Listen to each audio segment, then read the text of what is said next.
With the Ahsoka panel out of the way, I think we have all the major announcements for the day behind us. There is still the Clone Wars 15th anniversary panel that's coming up, but I don't think they're going to announce like season 8 or something.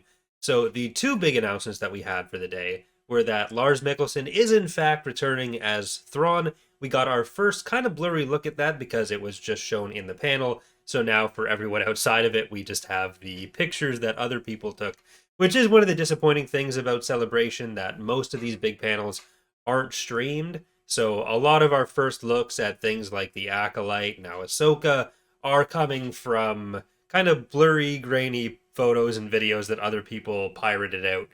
But still, it's really exciting to have the confirmation that it is in fact Lars Mikkelsen, despite his denials before.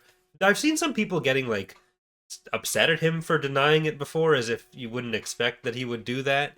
But either way, it is exciting to finally have that confirmation and to see him in the role. What people had been saying is that it looks much better in actual motion rather than this one picture that we have from it.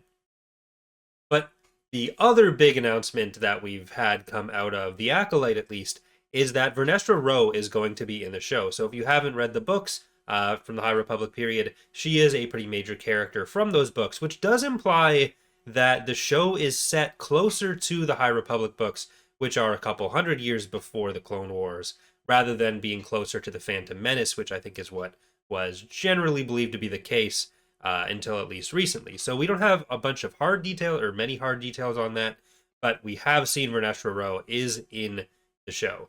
It could also be a situation where the show is set later, but you have some flashbacks.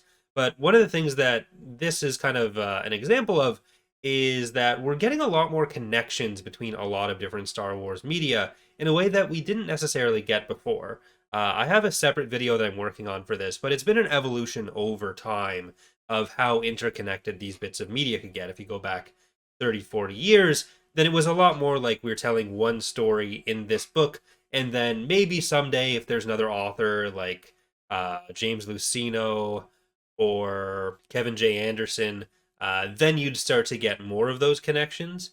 But a lot of the other authors, a lot of the other books and games and comics, they wouldn't necessarily connect in the same ways. But now we've had, just to keep using the High Republic examples, we've had the Zepho that appeared in the Bad Batch, or at least it seems to be Zepho.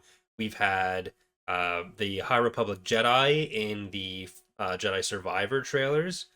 We've also had now the Acolyte, which is set in the High Republic era, but it's also pulling from the books a lot more heavily. So it is interesting, especially to me as someone who like mostly engages with Star Wars. One of my biggest points of interest in Star Wars are all these kinds of connections and the broader world building. So that is something that I always like to see. But other than that, none of the giant announcements that we had, like yesterday, where there was all the new show footage and all the new movie announcements. So a bit of a smaller day. I don't expect to get anything quite like what we got on day one again. But it does seem like there were a lot of extra bits from Ahsoka that were shown on top of the Thrawn shot. We did see apparently a new shot. I'm not sure if these were from videos or if they were, or some of them were just pictures. But there is a new shot of Sabine actually in her armor, and that was something that kind of stuck out to me in the trailer. Is that we didn't see Sabine in her armor, we did see her looking at her helmet. I'll actually have to go back and recheck that a few of those shots because she might have been wearing the rest of the armor in some of it, but I don't think she was. It is also cool that we've got the Rebel symbol on both Hera and Sabine that are her version that she drew in Rebels. Yeah, so I think tomorrow there's going to be the other Jedi Survivor gameplay trailer coming out. I'm hoping that's going to be part of a bigger showing from EA potentially. I know BitReactor did retweet uh, the announcement of the Jedi Survivor trailer, and they are another studio that works under Respawn in some of the EA Star Wars games. So they're the ones making the strategy game of some kind. So no huge chance of this, but I'm still slightly holding out hope that we get something related to that. Either way, thank you for watching. I'll have another one of these kind of recap or reaction videos tomorrow before getting into some of the specific stuff throughout the rest of the week. I'm going to try to do that on Monday as well, an overview video, but I do want to do a full-on Ahsoka trailer breakdown if I can as well as anything else that comes out of Celebration. I'm avoiding doing the other shows because I feel like a lot of those videos that are posting the entire trailer or teaser, those videos are probably going to get a copyright strike, but we'll see what happens. Thanks again for watching. Hope to see you next time, and hope you're enjoying Star Wars Celebration.